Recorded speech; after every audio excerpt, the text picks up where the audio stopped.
এই পৃথিবী যেমনি দেখো কিছুদিন ঠিক রবে, সুন্দর এই পৃথিবী ছেড়ে চলে যেতে হবে রে মন, চলে যেতে হবে। ভাই বন্ধু আত্মীয় স্বজন কেহ আপন না,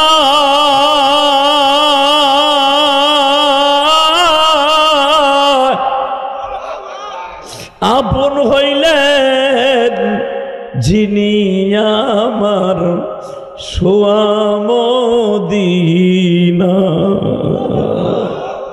এই পৃথিবী যেমনি দেখো কিছুদিন ঠিক রবে, সুন্দর এই পৃথিবী ছেড়ে চলে যেতে হবে রে বন্ধু, চলে যেতে হবে। রংপুরের কলিজার টুকরা ভাইরা,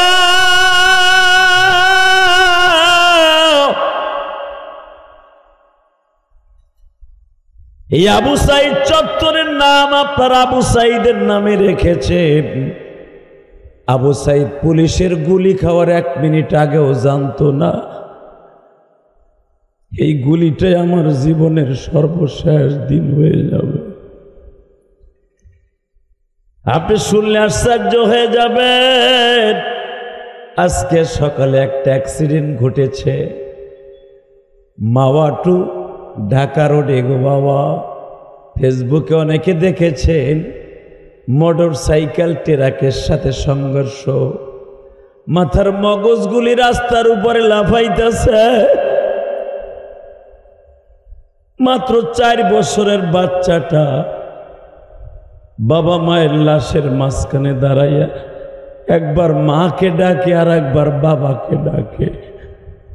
পুলিশ তারে কোলে নিয়ে আদর করে। 4 বছরের বাচ্চাটা কারো কথা শুনে না, মা বাবা দুজন মারা গেছে, 4 বছরের বাচ্চাটা বেঁচে আছে গো বাবা। কে বা হবে সঙ্গে তোমার মরণে, কে বা হবে সঙ্গে তোমার কবরে। রংপুরের যুবক ভাইরা, আজকে 26শে সেপ্টেম্বর আবু সাইদ চত্বরে আমি তোমাদের সামনে আবু সাইদ যেইখানে দাঁড়ায় বাবা শহীদ হয়ে গেছে, তার রুহের মাগফিরাত কামনায় আজকের মাদ্রাসার মাহফিল। শুধু আমি আপনাদের 2টা পাও ধরে বলে যাই রে যুবক, চোখের পানি দেখে দেখো আমার মাওলারে খুশি করতে পারো কিনা। জীবনে একটা দিন যদি আল্লাহরে খুশি করতে পারো, এই 10টা দুনিয়ার সমান একটা জান্নাত তোমার জন্য দলিল হয়ে যাবে গো। ও আমার কলেজের বন্ধুরা, রুমের মধ্যে বসে না থেকেই মাহারা ইলিয়াসুর রহমান জিহাদের মাঠে বসিয়া যাও। হতে পারে এটা তোমার সাথে আমার জীবনের শেষ দেখা, আর কোনোদিন তোমার সাথে আবার দেখা নাও হতে পারে। কিন্তু দুনিয়ায় সবচাইতে বড় মেডিসিনের নাম হলো দোয়া। আসসালামু আলাইকুম ওয়া রাহমাতুল্লাহি তাআলা ওয়া বারাকাতুহু।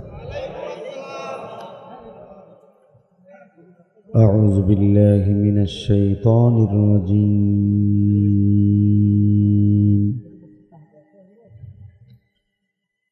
বিসমিল্লাহির রহমানির রহিম।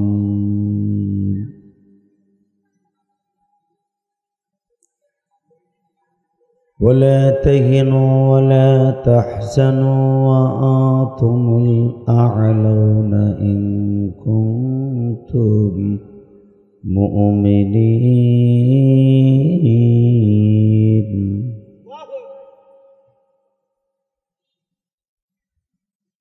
وما أرسلناك إلا رحمة للعالمين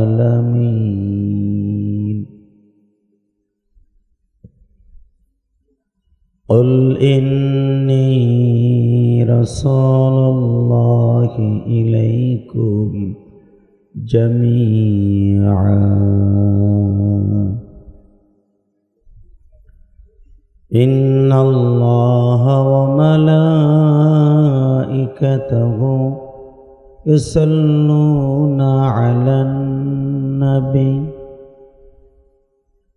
يا أيها الذين آمنوا صلوا عليه وسلموا تسليما اللهم صل على محمد وعلى آل محمد كما صليت على إبراهيم وعلى آل إبراهيم إنك حميد مجيد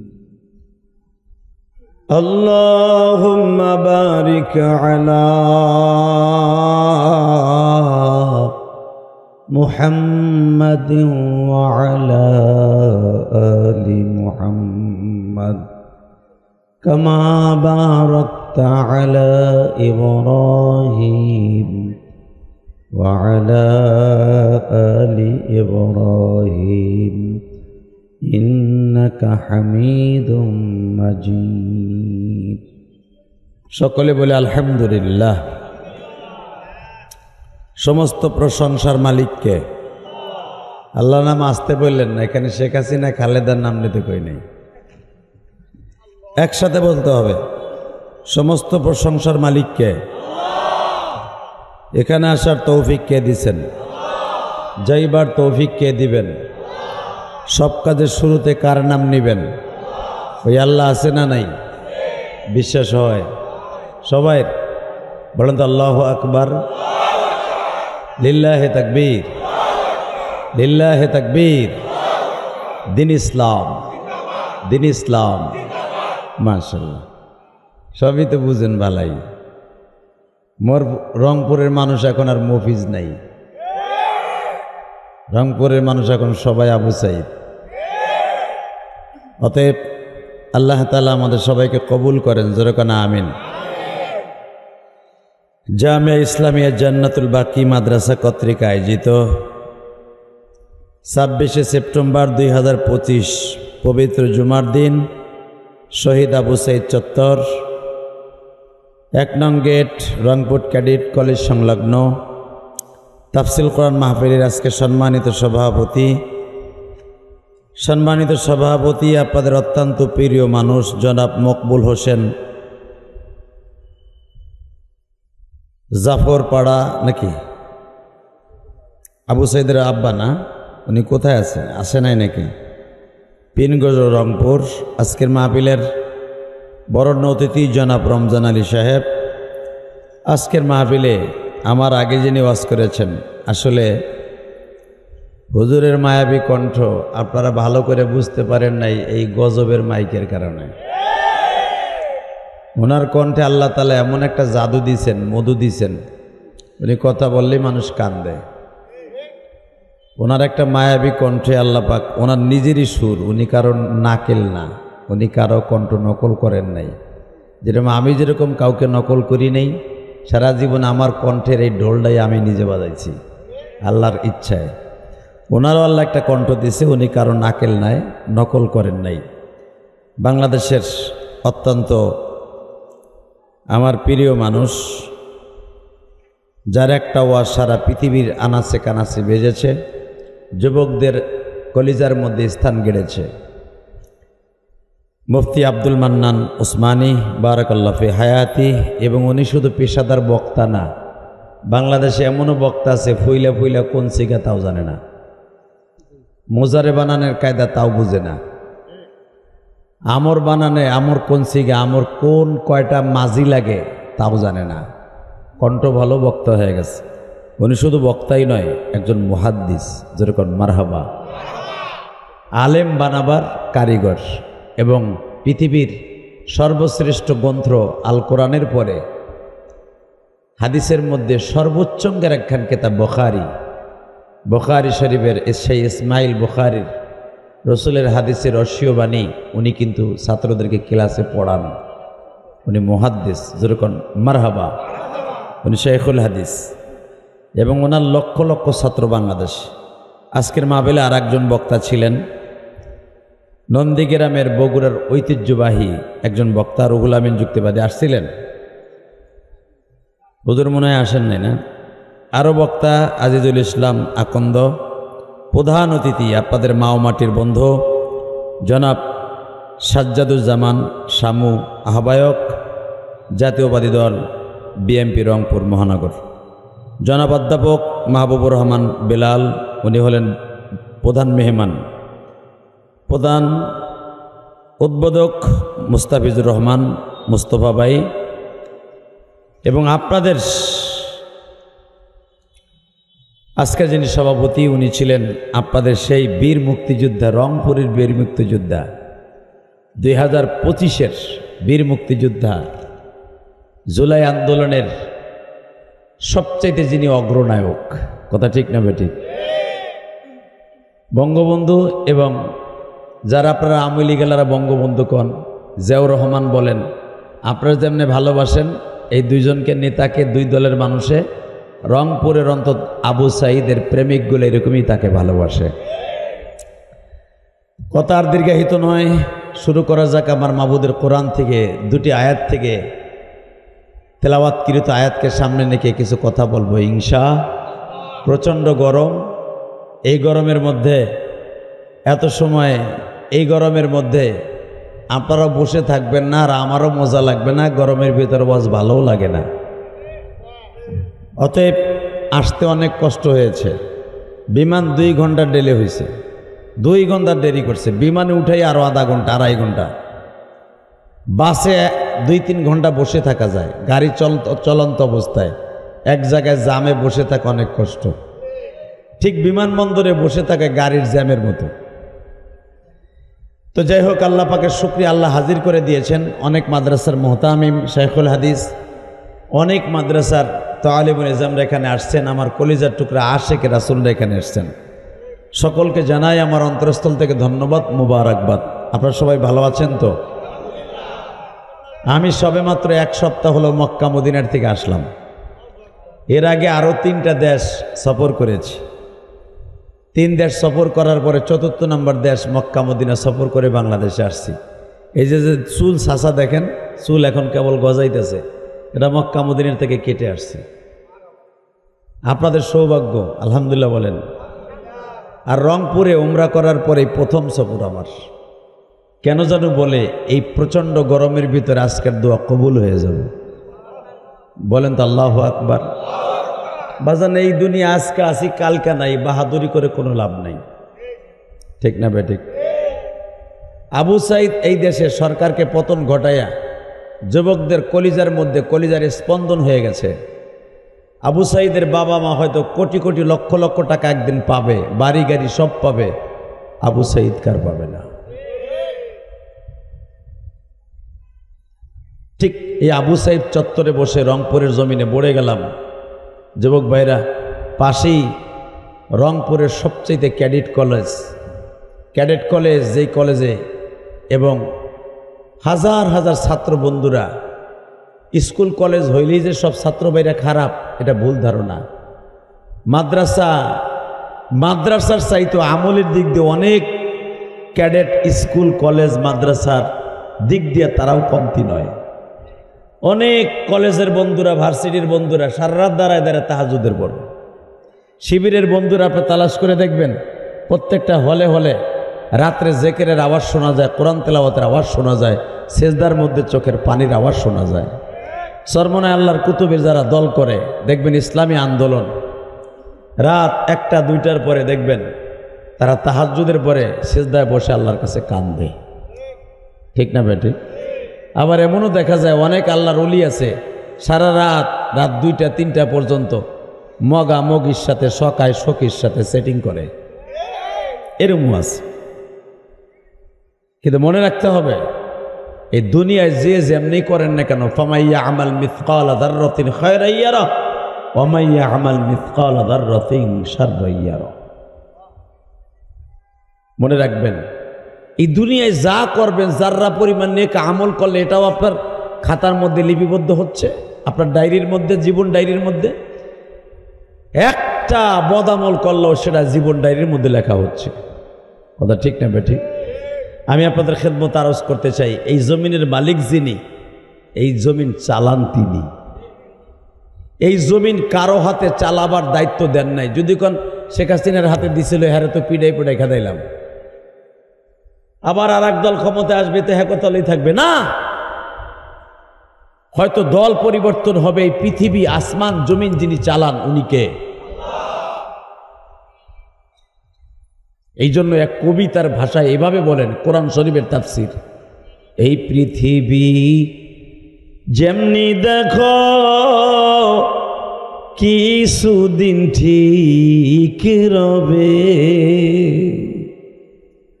সুন্দর এই পৃথিবী ছেড়ে চলে যেতে হবে রে মন, চলে যেতে হবে।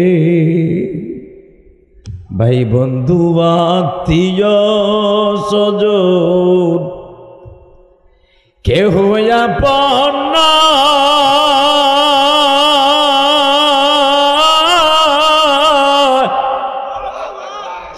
আপন হইলেন যিনি আমার সোয়ামদিনা। এই পৃথিবী যেমনি দেখো কিছুদিন ঠিক রবে, সুন্দর এই পৃথিবী ছেড়ে চলে যেতে হবে রে বন্ধু, চলে যেতে হবে। রংপুরের কলিজার টুকরা ভাইরা,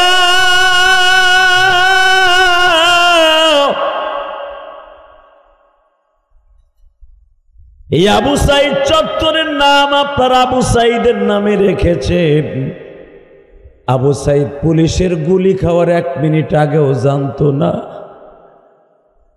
এই গুলিটাই আমার জীবনের সর্বশেষ দিন হয়ে যাবে। আপনি শুনলে আশ্চর্য হয়ে যাবেন। আজকে সকালে একটা অ্যাক্সিডেন্ট ঘটেছে মাওয়া টু ঢাকা রোডে গো বাবা। ফেসবুকে অনেকে দেখেছেন, মোটর সাইকেল ট্রাকের সাথে সংঘর্ষ, মাথার মগজগুলি রাস্তার উপরে লাফাইতেছে। মাত্র 4 বছরের বাচ্চাটা বাবা মায়ের লাশের মাঝখানে দাঁড়াইয়া একবার মাকে ডাকে আর একবার বাবাকে ডাকে। পুলিশ তারে কোলে নিয়ে আদর করে। 4 বছরের বাচ্চাটা কারো কথা শুনে না, মা বাবা দুজন মারা গেছে, 4 বছরের বাচ্চাটা বেঁচে আছে গো বাবা। কে বা হবে সঙ্গে তোমার মরণে, কে বা হবে সঙ্গে তোমার কবরে। রংপুরের যুবক ভাইরা, আজকে 26শে সেপ্টেম্বর আবু সাইদ চত্বরে আমি তোমাদের সামনে, আবু সাইদ যেইখানে দাঁড়ায় বাবা শহীদ হয়ে গেছে, তার রুহের মাগফিরাত কামনায় আজকের মাদ্রাসার মাহফিল। শুধু আমি আপনাদের দুইটা পাও ধরে বলে যাই রে যুবক, চোখের পানি দেখে দেখো আমার মাওলারে খুশি করতে পারো কিনা। জীবনে একটা দিন যদি আল্লাহরে খুশি করতে পারো, এই 10টা দুনিয়ার সমান একটা জান্নাত তোমার জন্য দলিল হয়ে যাবে গো। ও আমার কলেজের বন্ধুরা, রুমের মধ্যে বসে না থেকেই মাহারা ইলিয়াসুর রহমান জিহাদের মাঠে বসিয়া যাও। হতে পারে এটা তোমার সাথে আমার জীবনের শেষ দেখা, আর কোনোদিন তোমার সাথে আবার দেখা নাও হতে পারে। কিন্তু দুনিয়ায় সবচাইতে বড় মেডিসিনের নাম হলো দোয়া। কি নাম? জোরে কর, আরো জোরে। আর মুসাফিরের দোয়া ডাইরেক্ট কবুল হয়, ঠিক না বেঠিক? হ্যাঁ, আমি আমার জীবনের শেষ যেদিন আমার মার সাথে জীবনের শেষ দেখা, আমি একটু পরই মুসাফির হয়ে যাব। কারণ আমার বাড়ি থেকে আমার মাদ্রাসা পর্যন্ত যেতে হলে মুসাফির হয় মাঝখানে। আমার মা আমাকে বুকের মধ্যে নিয়ে দুটো সুমা দিয়ে বলছিল, ইলিয়াস একটু পরে তুই মুসাফির হয়ে যাবি, তুই তো নাবালেগ, তোর পরে কোনো শরিয়াতে কোনো ফরজ হয় নাই। আমার মা আলেমের মেয়ে ছিলেন, তালবে আলিম বাবাজিরা। আমি জানি তুমিও গরিবের সন্তান, তোমার বাবা অটোরিকশা চালাইয়া তোমার হেফজখানায় পড়ায়। কলেজের বন্ধুরা, ভার্সিটির বন্ধুরা, তোমার বাবা হয়তো নীলফামারীতে, কিশোরগঞ্জ, তারাগঞ্জ, পাগলা পীরে তোমার বাবা ইটের ভাটায় কাজ করে তোমারে পয়সা দেয়া কলেজে পড়ায়। বাবার একটা বাটন ফোন চালায়, তোমারে 30,000 টাকা দিয়ে একটা মোবাইল কিনে দিছে। আমার ছেলের বন্ধুরা খারাপ বলে, কেন তুই একটা বাটন ফোন চালাস কে? বাপ ইটের ভাটায় কাজ করে তোরে বাটন ফোন না দিয়া অ্যান্ড্রয়েড সেট কিনে দিছে, স্মার্ট সেট। যাই দেখ, শীতের মৌসুমে তুই ভালো জামা গায়ে দাস, তোর বাবা একটা সেরা চাদর গায়ে দিয়া তোরে স্কুল কলেজে পড়ায়। বাবার ঋণ কোনোদিন শোধ করতে পারবি না। যদি বাবার ঋণ শোধ করতে হয় ছাত্র জীবনেই পারবি, চাকরি জীবনে কোনোদিন পারবি না। কেন পারবি না জানোস? চাকরিটা পাওয়ার সাথে সাথে বাপ মায়ের কথা ভুলে যাবি, বোর কথা শুনতে থাকবি। কথা কর না কেন? তখন মা বাবার হক আদায় করতে পারবি না, দোয়া করার টাইম থাকবে না তোর। কলিজা রুমের মধ্যে শুয়ে নাই থাকে, এই মা হারা ইলিয়াস রহমান জিহাদের মাঠে আমি আল্লাহর কসম করে বলছি, দুনিয়ায় যদি কোনো একটা মাঠে বসে কারো এক ফোঁটা চোখের পানি পড়ে, সে কলেজের হোক আর মাদ্রাসার হোক, দুনিয়ার সবাই বেইমানি করবে, চোখের পানি কোনোদিন বেইমানি করবে না। আমিও গরিবের ঘরের সন্তান, আমার ছেলে মেয়ে বলবে আমি বড় লোকের সন্তান, কিন্তু আমি বলবো আমি গরিবের সন্তান, আমি ফকিন্নির পোলা। আমার বাবা আমার 100 গ্রাম কেরাসিন তেল কিনে পড়ার মতো তৌফিক আমার ছিল না। আমি কারেন্টে পড়ি নাই, আমি হেরিকেনে পড়ছি, তেলে পড়ছি, কেরাসিনে।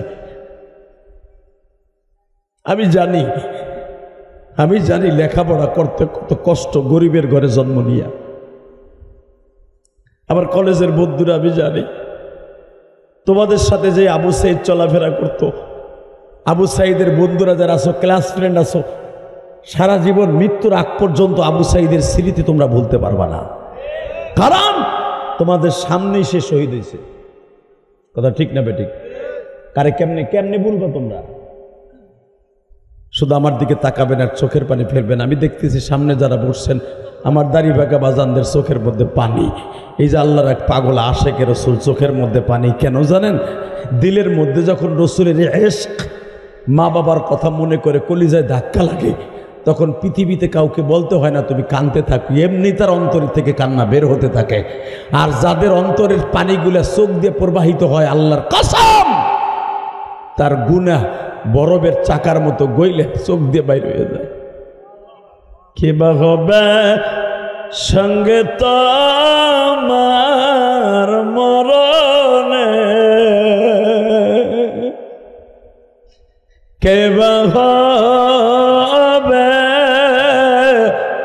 সঙ্গে তোমার কাফনে, কে বা হবে সঙ্গে তোমার মিজানে, কে বা হবে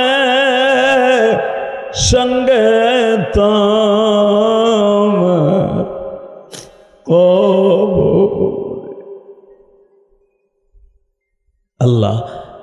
আপনি তাকায় দেখেন আপনার পাগলগুলি কান্দে। এদের মধ্যে কার যেন জনম দুঃখিনী মা নাই রে। এই গভীর রাত্রে এই আবু সাইদ চত্বরের এই মডার্নের রংপুরের ঐতিহ্যবাহী একটা জায়গা, এই মডার্নের চত্বরে বসে যাদের চোখের পানিগুলো অজরে ঝরতেছে, এদের চোখের পানির ওইছিল, এদেরকে মাফ করে দাও। এদের সন্তানগুলোকে অনেক বড় আলেম অথবা হক্কানি কুতুবে রব্বানি কলেজে পড়লে তাদেরকে আদর্শবান একটা সন্তান বানায় দাও। আল্লাহ এদের জীবনকে তুমি সুন্দর করে দাও। বলেন তো আল্লাহ আকবার। এই বাংলাদেশ সবচেয়ে আদর্শবান বাংলাদেশ হবে যেদিন বাংলাদেশ থেকে দুর্নীতি দূর হয়ে যাবে। কথা কন না কেন? ডক্টর ইউনূস ইসলামী আন্দোলন ছাড়া সব দলের এক একজন দুইজন করে নিয়ে আমেরিকা সফরে গেছে, গেছে না? ইসলামী আন্দোলন ছাড়া গেছে। শুধু দুঃখের বিষয় আমার বলতে হয়, আরে ভাই আপনার সাথে আমার দুশ্মনী থাকতে পারে, সে যে দলেরই হোক, আমার দেশের লোক তারা ওই দেশের ইনভাইটেশন লেটার পাওয়ার পরে গেছে, তাদের কপালে ডিম মারা হয়েছে। এটা হলো আমার দেশের কালচার। কথা বলেন না কেন? ভাগ্য ভালো ইসলামী আন্দোলনে কেউ যায় নাই, গেলে এগো কপালের ডিম খাওয়ানো লাগতো।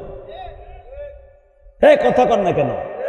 এটা কি প্রতিশোধ বলে না হিজলাগো কাজ বলে? এটা হিজলাগো কাজ। কথা কন না কেন? যেটা তোর হাত পা বাইন্দা কাছে পাইতে বাড়ির সামনে দুইটা ভুষা দিয়ে দিলাম। দুঃখ লাগে, দুঃখ লাগে। এই দেশ থেকে হিংসা বিদ্বেষের রাজনীতি কবে বিদায় নিয়ে যাবে? কবে নবীর আদর্শের রাজনীতি এই দেশে চালু হবে? কথা ঠিক না বেঠিক? জানি না সেই সোনালী সদিন আর আসবে কিনা। এই আপনাদের জানা আছে রংপুরের ভাইরা কোরআন হাদিসের দিক তাকাইলে আপনারা তো আমাকে বকবেন। কথা যেদিকেই বলবো এক দলের ঘাড়ে পড়বো, পড়লে কিছু আসে যায় না। এখন বাংলাদেশ হলো ইসলামের বাংলাদেশ, এখন বাংলাদেশ হলো ইসলামী রাজনীতির বাংলাদেশ। এই আশা প্রত্যাশা বুকের মধ্যে ধারণ করে বসে আছি। ইসলামী স্টেট আল্লাহ কবে কায়েম করাবে? তবে টুমোরো এই দেশে ইসলামী স্টেট কায়েম হবে ইনশাআল্লাহ। একটু অপেক্ষা করেন। বলেন তো আল্লাহ আকবার। যদি কোনো জালিম, কোনো ডিক্টাচার, স্বৈরাচার কখনো আমাদের সামনে রুখে দাঁড়ায়, ইসলামের বিরুদ্ধে কথা বলে, দাঁত ভাঙা জবাব দিতে রাজি আছেন না নাই? কে কে রাজি আছেন? আল্লাহকে দু হাত তুলে দেখায় না।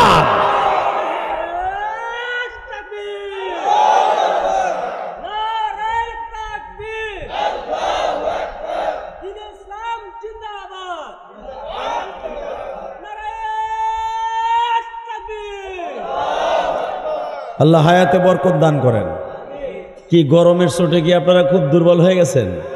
তা তাকবীরের আওয়াজ যেভাবে আসতেছিল আমি মনে করে ভাবতেছিলাম মনে হয় আপনারা দুর্বল হয়ে গেছেন। দুর্বল হলে চলবে না। বাংলাদেশে আর দুর্বলের কোনো কাজ নাই। লিল্লাহে তাকবীর। দিন ইসলাম, দিন ইসলাম।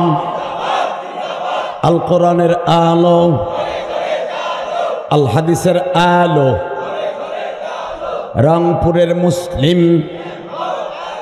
রংপুরের মুসলিম। দিন ইসলাম, দিন ইসলাম। লিল্লাহে তাকবীর। যদি কখনো এরকম ভাবে ইসলামী দলগুলা তাকবীরের ধ্বনি দিয়া, তবে সবচেয়ে বেশি আনন্দ লাগছে আমার, যেটা কোনোদিন দেখি নাই, ঢাকা বিশ্ববিদ্যালয় দাবিতে নারায়ে তাকবীরের ধ্বনি যেভাবে বেজেছে, এই ভিপি হওয়ার পরে প্রত্যেকটা উলামা একরামের অন্তর কেড়ে নিয়েছে। কথা ঠিক না বেঠিক? যেখানে মদ জুয়া ওপেন ছিল সেখানে তাকবীরের ধ্বনি দেয়া কি মনে করলেন আপনি? আরে তারা নামাজ পড়ুক বা না পড়ুক পরের ব্যাপার। ছাত্ররা নামাজ ঠিক মতো নাও পড়তে পারে, কিন্তু ওই হলের মধ্যে ঢাকা বিশ্ববিদ্যালয়ের মধ্যে জায়গায় নারায়ে তাকবীরের ধ্বনি দিয়ে তারা এমন ভাবে উচ্চারিত করেছে, প্রত্যেকটা উলামা একরামের কলিজার মধ্যে তাদের স্থান গেড়ে নিয়েছে। বলেন তো আল্লাহু আকবার। হযরত ওমর রাদিয়াল্লাহু তাআলার জীবনের প্রথম তাকবীর দিয়েছে মক্কায়। এই তাকবীরের ধ্বনি কিন্তু বিশ্বনবী প্রথম দেয় নাই। প্রথম তাকবীরের ধ্বনি দিয়েছে হযরত ওমর। কে দিয়েছে? জোরে। ওমরের উত্তরসূরি হইতে চান কি চান না? মাহফিলের মাঝখান থেকে একটা মর্দে মুজাহিদ দাঁড়ায় যাবা ওমরের মতো। ওমরের জীবনে প্রথম তাকবীর দিয়েছিল কার সামনে জানেন? উতবা বিন রুবিয়ার সামনে। যে উতবা বিন রুবিয়া ছিল তখন মক্কার জাতিসংঘের চেয়ারম্যান। নাউজুবিল্লাহ বলতে পারলেন না? এই এক চাচা আগ করে রয়েছে। এই জাতিসংঘের চেয়ারম্যান মনে মনে ভাবে এই জামানায় আছে না, মাইকটা আর একটা আওয়াজ বাড়ায় দে ভাই, তোর কিছু বললেই তো আবার মিডিয়ালারে ছাড়িয়ে দেবে, মাইকেলার লাগে দুর্ব্যবহার করে। কি যে বিপদে আছি, তোরা সার্ভিস খারাপ দিবি। কিছু বলতে গেলে আবার মিডিয়া আছে না, হলুদ মিডিয়া, এরা তো খালি আমাকে বাস দেওয়ানের লেগে ঘুরে, পয়সা কামানোর ধান্দা। কোনটা ছাড়লেও পয়সা কামাইতে পারবে, আমি যে বাস খাবো ওদিকে তাকায় না। এই জন্য ওর সাথে দুর্ব্যবহারও করা যাবে না। ওরা দুলাভাই কই, দুলাভাই একটু বাড়া, তুই আমার দুলাভাই,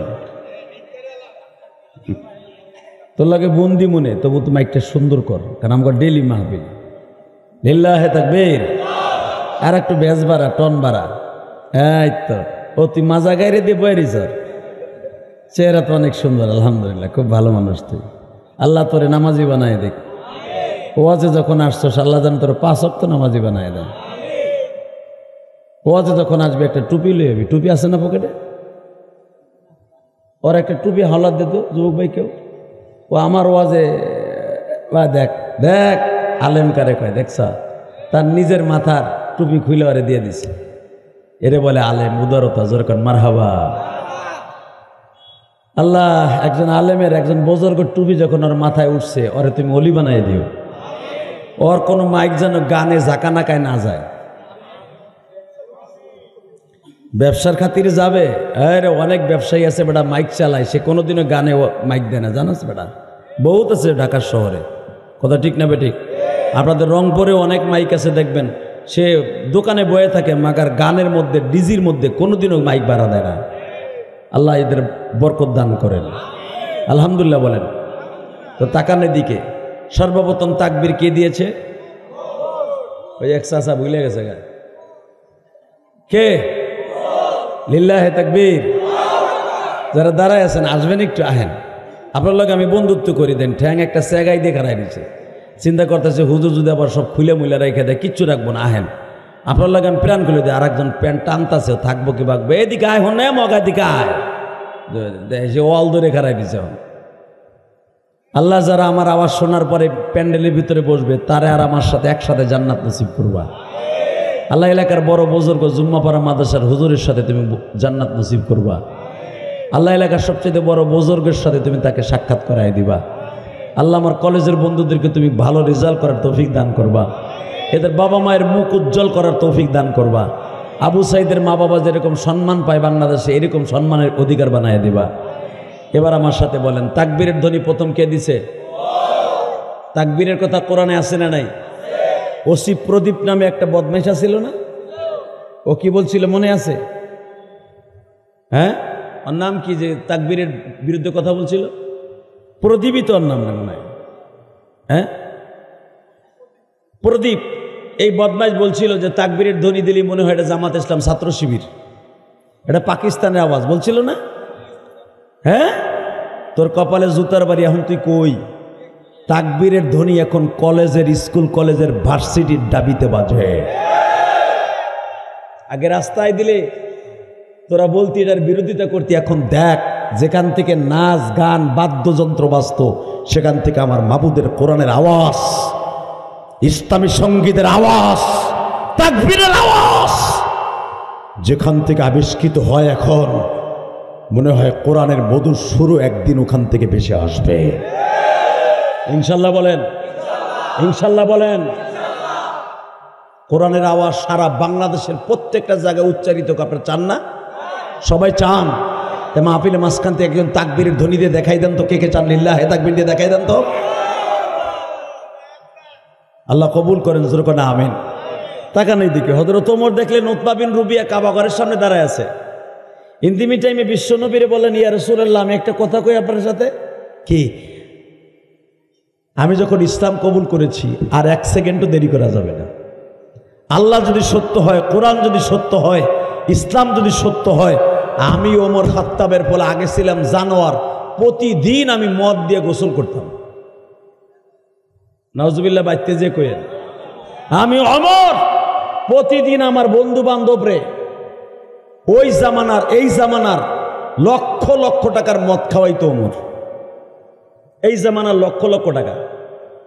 এই মুসলমানের পোলা, ওমর যদি এই জামানার লক্ষ লক্ষ টাকার দামি দামি মদ খাওয়াইতো তার বন্ধু বান্ধবরে, কেন খাওয়াইতো জানেন? শুনলে আপনার মাথা হিট হয়ে যাবে। মদ খাওয়াইতো এই জন্য, মদ খাইয়ে মাতলামি করবি, মোহাম্মদ যখন নামাজে দাঁড়াবে তার সামনে যে নাচবি গান গাবি যেন মোহাম্মদের নামাজে ডিস্টার্ব হয়, এই জন্য ওমর মদ খাওয়াইতো। নাউজুবিল্লাহ বলেন না? মদ খাইয়ে মাতলামি করে রাস্তাঘাটে দৌড়াদৌড়ি করবি, মোহাম্মদের যে সাহাবিগুলি আছে ধরে ধরে মারবি।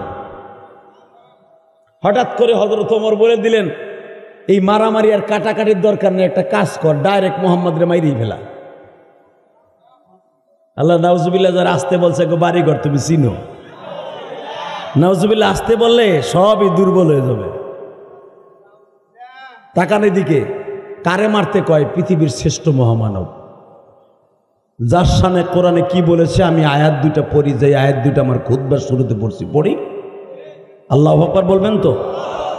দেখেন কারে মারতে চায়। ওয়ামা আরসালনাকা ইল্লা রাহমাতাল লিল আলামিন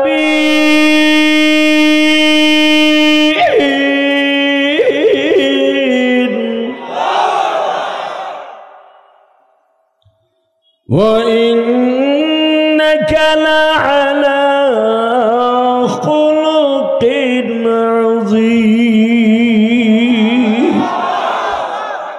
আরে এমন একটা মানুষের কল্লা কাটে ফেলাইতে চায়, দুনিয়ার থেকে খতম করতে চায়, যে একবার চন্দ্রের দিকে তাকাইলে গোলাপ ফুলের মতো চন্দ্রটা তার সাথে খেলা করে। একবার হাতের ইশারা দিল ইখতারাবাতিস সাআতু ওয়া শাক্কাল কামার, কোরআনে আল্লাহ বলেন সূরা কামারের মধ্যে, এই একবার হাতের ইশারা দিলে চন্দ্র দুখণ্ডিত হইয়া দুই দিকে পড়ে যায়।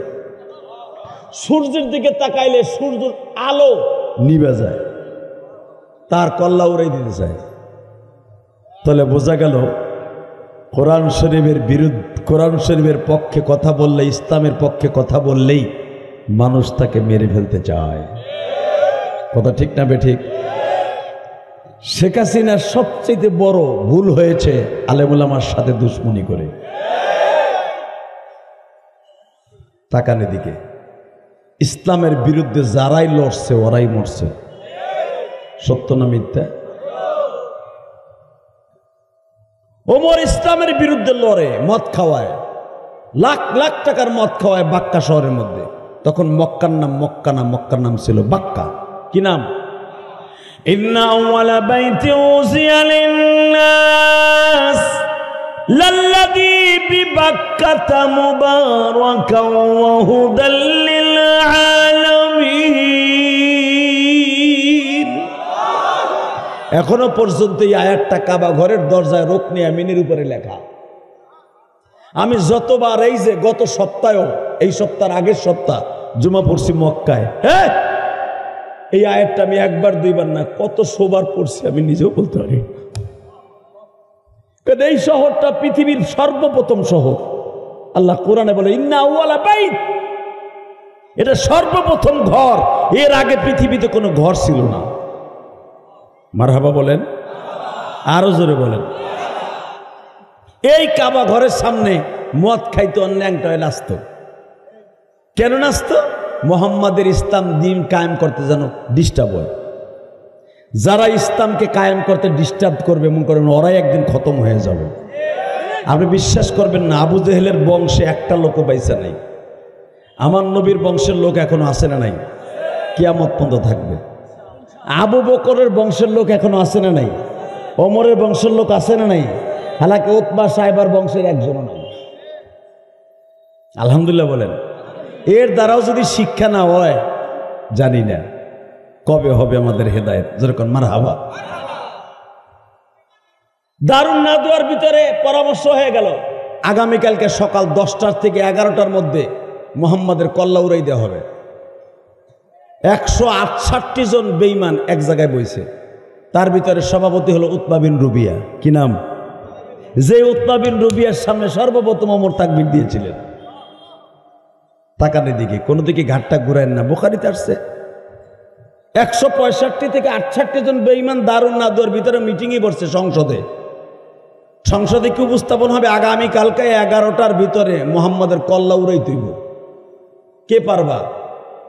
সভাপতি হলো উতবা বিন রবিয়া, প্রধান অতিথি হলো আবু জেহিল্লা, সাহেবা হইতেছে তাদের পরামর্শদাতা, উদ্বোধক হলো উমাইয়া ইবনে খালফ, আর মিটিংয়ের কলকারী আহ্বায়ক সে হইতেছে উতবা বিন রবিয়ার পোলা উমাইয়া।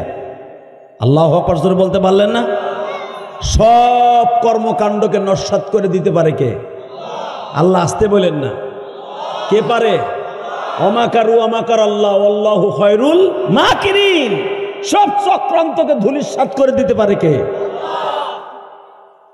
তাকানের দিকে সবাই বসছে মিটিংয়ে, পরামর্শ হলো মুহাম্মাদের কল্লা কে কে কাটবা? কয় একা তো সম্ভব নয়, সব দলের লোক এক একজন করে থাকবো। এখানে 12টা গোত্র আছে, 12 জন যুবক থাকবো, মুহাম্মাদের কোপ দিব একজনে, আর বাকি কয়েকজনে কোবাইয়া ফানাফিল্লা করব। এর ভিতরে কে কে আছে? পরামর্শের ভিতরে সভাপতি সাহেব বলতেছে, তোমরা বলো কে পারবা প্রথম মুহাম্মাদের কল্লার উপরে কোপ দিতে? কেউ রাজি হয় না। লাস্টে ওমর গালটা ভেটকায়া কয়, কেউ রাজি হয় না। আবু জেহেল তুমি কি করবা? তুমি তো নেতা, তুমি তো ডাকছো আহ্বায়ক, তাহলে তুমি কোপ দিবা মুহাম্মদ রে। এবার কথাটা শোনার পরে এত জোরে আওয়াজ দিবেন জীবনে কোনোদিন ওয়াজে বইয়া দেন নাই। রেডি? আবু জেহেল এক বাক্যে বলে ফেললো, দেখ আমি পারি মুহাম্মাদের কল্লাটা কোপ দিতে, কিন্তু মুহাম্মাদের 9 জন চাচা এখনো বাইসে আছে।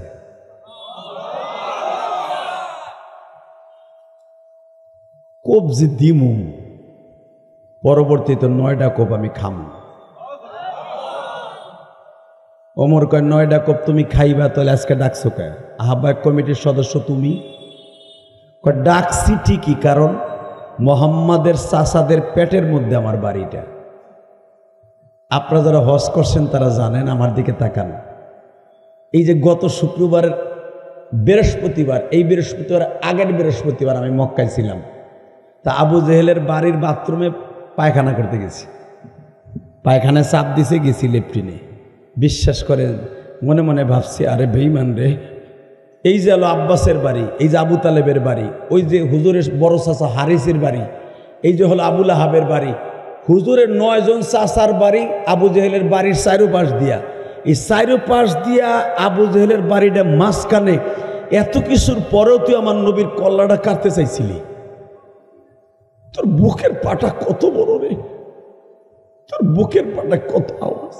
যদি এই জামানায় বাইসা থাকতি, দেখতাম তোর বুকের পাটাটা, কলিজাটা বাইর করে, তোর কলিজার মধ্যে কত বড় সাহস। কথা ঠিকঠাক বেঠে?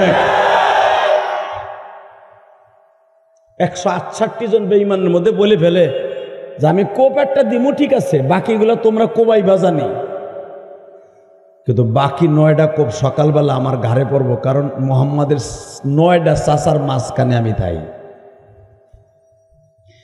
বাজান এখন দিলটা নরম করবেন, সব বাদ দিলাম, যেই মালিক বলেছে ওমা আরসালনাকা ইল্লা রাহমাতাল লিল আলামিন।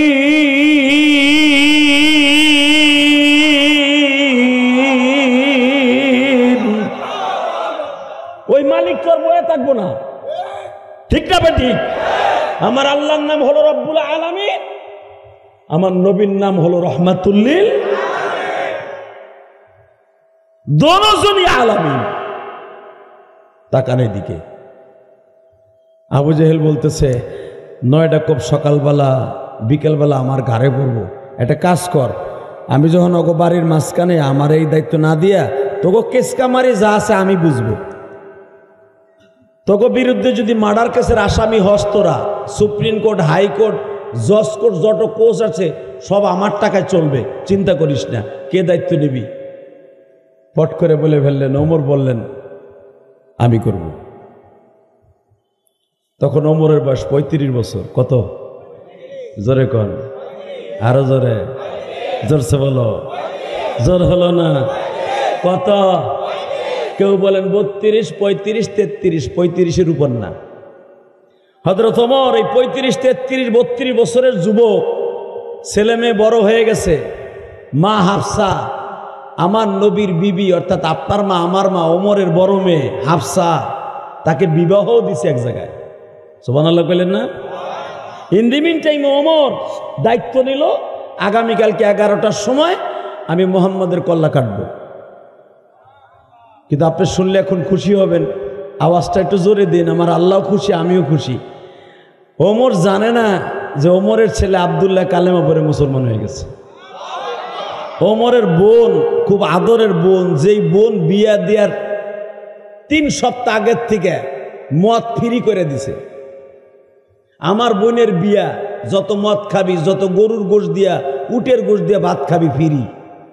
কারণ ওমর নেতার বোনের বিয়া, একমাত্র বোন ফাতেমা, হেও কালেমা পড়ে মুসলমান হয়েছে। যেই বোন রে 100 ভরি স্বর্ণ দিয়ে ওমর বিয়া দিছে, একটা মাত্র বোন, নেতার বোন। বাজান রে, ওমর জানে না ওমরের ছেলে আব্দুল্লাহ মুসলমান, ওমর জানে না ওমরের মেয়ে হাফসা মুসলমান। বাজান রে, ওমর জানে না ওমরের বিবি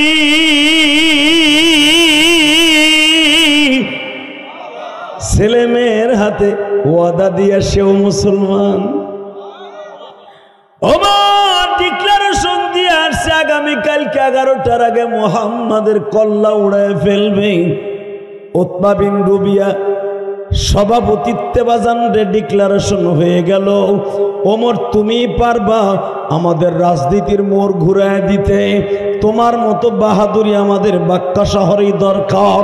এই আমার কলেজের বন্ধুরা, 35 থেকে 32 বছর অথবা 33 বছরের যুবক ওমর লাভ দিয়ে দাঁড়ায় বলে, এই যে তরবারি নিয়ে ছুটলাম, আগামীকালকে আগ পর্যন্ত তরবারি আর খাপের মধ্যে ঢুকবে না। মুহাম্মাদের কল্লা না উড়ানো পর্যন্ত তরবারি খাপের মধ্যে ঢুকাবো না।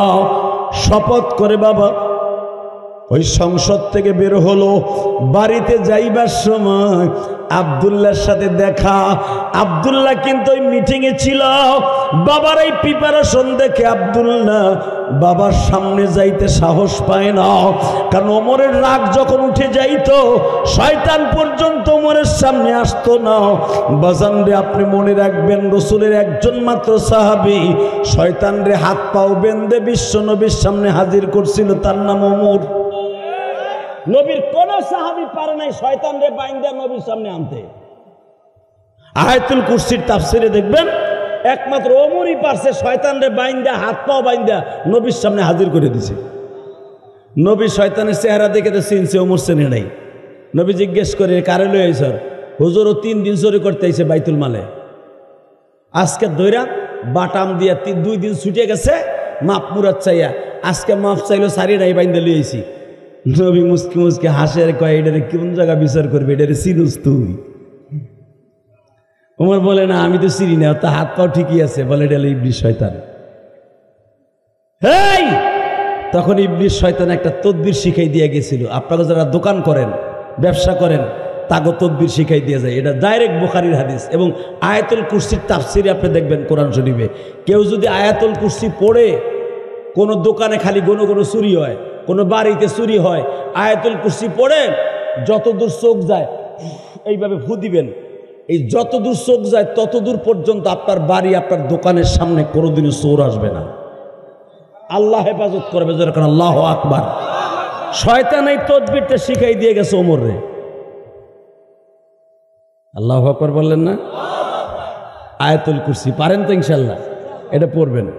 তো তাকানের দিকে যে ওমর শয়তান রে বাইন্দা নবীর কাছে আনে, বুঝেন সেই ওমরের ছেলে তার সামনে কেমনে যাইতে পারে। তারপরে বাড়িতে যে আগেই মারে বলছে, মা আব্বা কিন্তু ওয়াদা দিয়ে আসছে আগামীকালকে আমার এতিম নবীর কল্লাটা উড়াইব। ওমরের বিবে আজকালে বাসায় আসুক, হয়তো ওর একদিন আর আমাকে একদিন। মনে রাখবেন, যত বড় নেতা হন, যত বড় নেতা ও খায় বৌরাতের গুতা।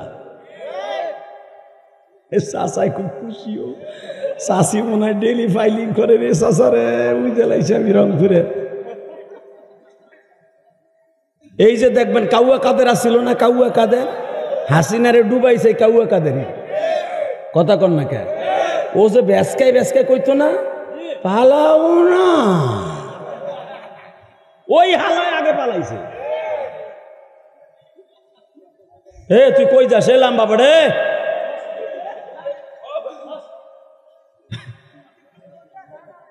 ডলতে ডলতে উঠে যাওয়া দিছে।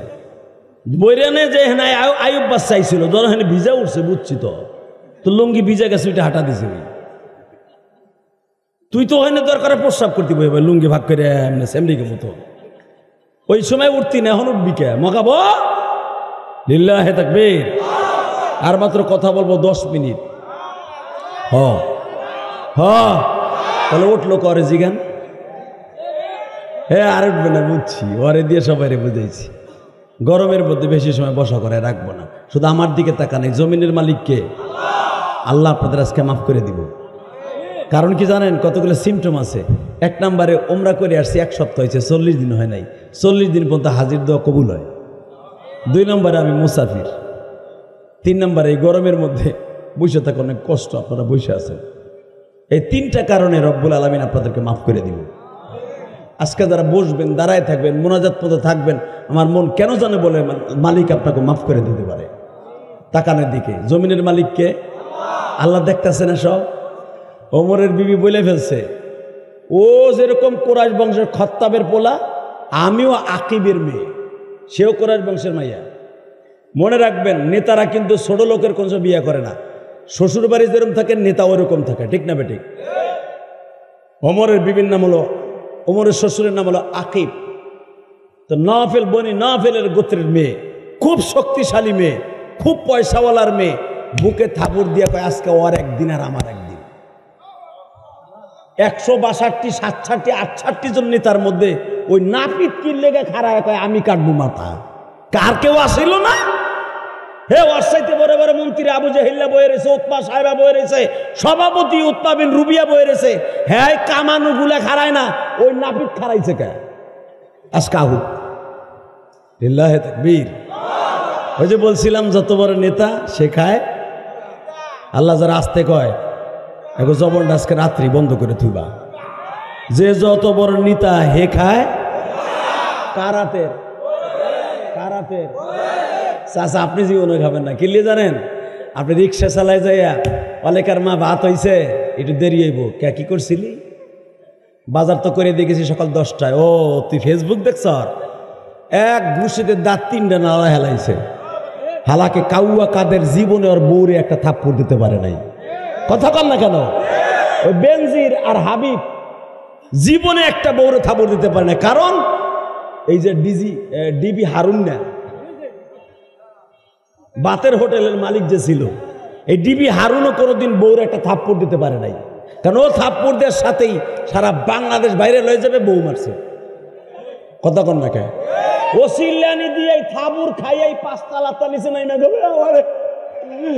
ও আমার ভাইসের বিচার করে, ও আমার জরবের মারা মারছে। কথা কন না কেন? এই ডরেও কোনোদিন বউরে মারে নাই।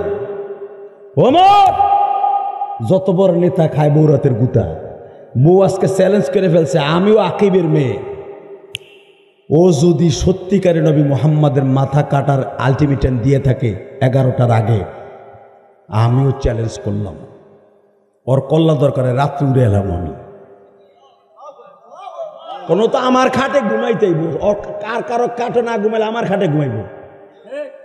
আব্দুল্লাহকে মা আমি পাও চাইবে ধরবো, হাফসা কয় আমি হাত চাইবে ধরবো।